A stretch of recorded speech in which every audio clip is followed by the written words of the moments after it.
Good morning, goaters. Welcome to Goat Island Videos series. Today we're going to examine the contents of the tool shed and the pump house. Today is July 20th, 2024. Got my man 5 a.m. on the video camera. And I guess we'll just go through the tool shed and I'll point out all the different things and what we use them for and where to store them, what to get rid of, what we use all the time. So let's start over here with the most important poison of all is the spider spray.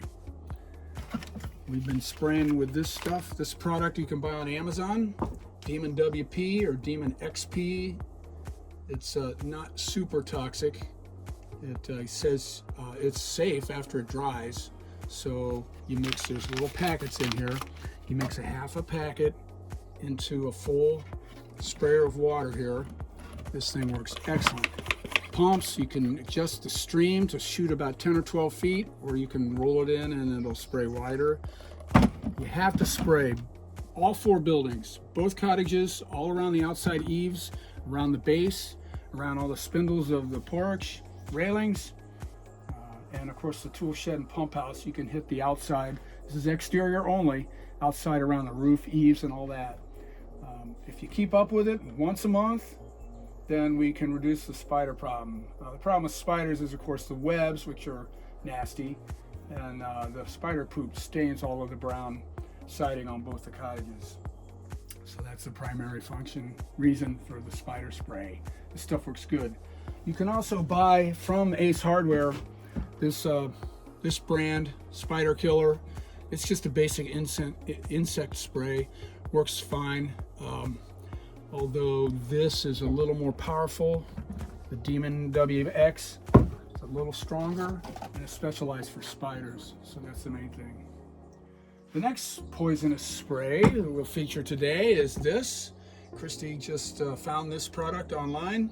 It was recommended by the state of Michigan's agricultural people that came to spray. They come and spray for garlic mustard, usually once a year in the springtime. They bring 4 people and they pump about 12 gallons of this product. This is diluted. They spray this all over the patches of garlic mustard. Garlic mustard is a super serious problem on the island. It will take over all of the plant life here. It actually gives a vibe or some kind of aura around it that kills any other plant within a proximity of it. So it's a super bad, fast growing weed. Garlic mustard has been a problem for about 15 years, but we've been able to combat it. So we've been mixing this into this sprayer, and it says Roundup, but it's the same concept. Here we got 8 ounces of this product for a gallon of water mixed up into this spray. Christy sprayed yesterday. A gallon goes pretty far. A whole spray container can go for most of the patches that you can see around the island. Typically we shoot for patches that are around the cottages and in the high visibility areas. If you take care of all those, you can spread the garlic mustard spray to remote regions around the island. Out towards the south side of the island is also a big area where there's giant patches of it. This stuff will take over if we don't control it, so we're doing a pretty good job. These are all, of course, the trimmers. Keep them all in the same place, that way they don't get misplaced. If they start working bad, you can always shoot some WD-40 in the hinges, keep them nice and clean and lubricated. Let's see, spray paints are here, oil-based touch-up paints are here. Anytime we buy a paint, we always take a Sharpie and write on the lid what it's for, so that if you have to go back and repaint something, you know exactly which paint you used. If there's an old can or something back here, you don't know what it is, or if it's really, really old, and you get rid of it. There's no reason to keep it. We always prefer to use fresh paints and stains on all of the parts of Goat Island. This is all paint this is stain, I'm sorry. This is latex stain that we bought. We're gonna have the tall spruce painted here next week. Got a professional painter, Mike, that's coming over from Hessel. He's gonna pressure wash and scrape and then paint 5 gallons of stain. We are not using latex paint anymore. We're switching over to solid color latex stain. Stain doesn't peel, stain fades. So instead of, as it gets old, instead of peeling and scraping the next time, it'll just fade and you can just paint on new stain to cover it up. So we're about to do a pretty big painting project here. This is brown caulk for him to seal any cracks in some of the wood. This is TSP. It's a product that he'll use to clean. He can put that in his pressure washer. Again, this is a super good cleaner. It's a powder you can mix with water. It'll clean anything, mostly exterior. You can clean siding or anything wood. The benches on the dock, they get dirty. TSP, trisodium phosphate, it's an excellent cleaner. It's real cheap. Get it at any hardware store. Over here, we got trying to separate all these paints. This is for the anchorage. The anchorage uses stain as well. The exterior siding, but it's oil base, not water base. So if you're gonna paint anything, make sure you understand or talk to one of the other cousins or refer to this video. Solid color, oil-based stain is for the anchorage. And we'll keep this on the shelf here. And this, you can spray it on and then back roll it. It covers really well. It's just oil-based, so it's a little messier to clean up. But boy, does it work good. Really protects the wood better. The tall spruce, somehow we got switched over to latex, water-based. So there are two cottages, have two different kinds of paint. This paint here, this is for the deck. We just got this. This is for the tall spruce floor deck planks. Again, it's more solid latex stain. Switching over to stain. I don't know what's on there now. Some of it's peeling, so I assume that it's latex paint. We're going to stain, and it seems to be working pretty well. The only problem with latex products, water-based products, will freeze in the wintertime, so you can't leave this stuff on Goat Island in the winter, because the next spring you come back and it's been frozen, won't work anymore, so you got to throw it out. So I've been taking any late water-based products like these, anything left over, I take over to Mackinac and store it in my basement for the winter where it doesn't freeze. However, oil-based can stay the winter, it can stay for years, holds up pretty well in the cold. So let's see, here's some, try to section all of these shelves off. There's some plant food items, paintbrushes, paint scrapers, fishing. Gosh, I wonder what's in here.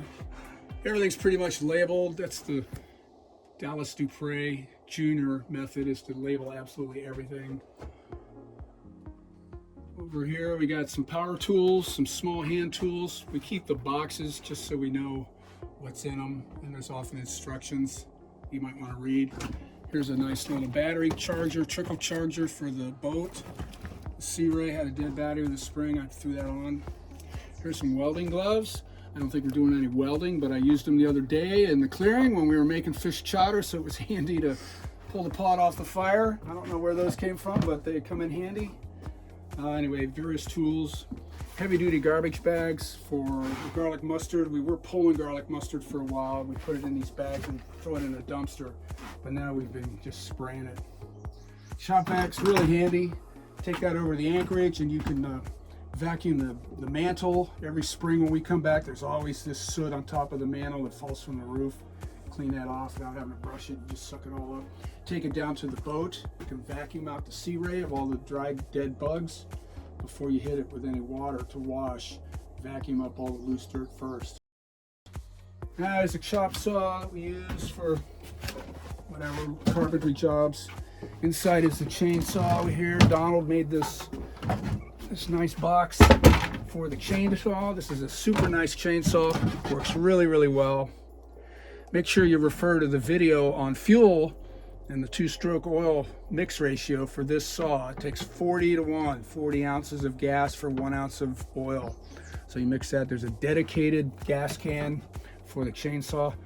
This thing works great. If you do have a problem with it, there is a dealer in Pickford, Michigan that they will repair or sharpen the blade or fix it.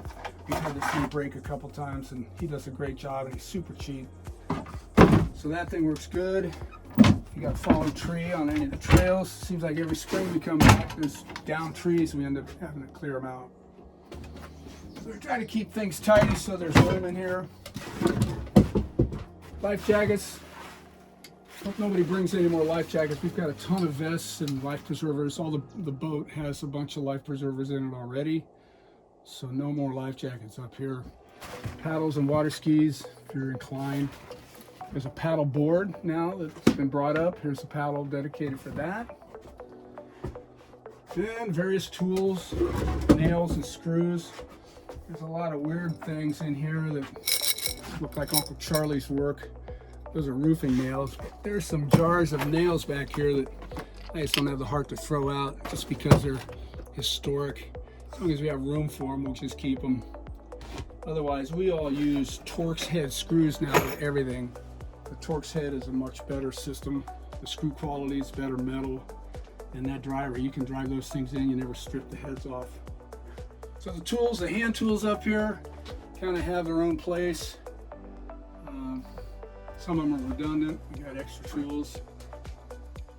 Up top, there's drill bits up here. There's a socket set. There's some other drill bits in there. Glue, fix or repair just about anything using the tools in the shop. So that's about it for the tool shed.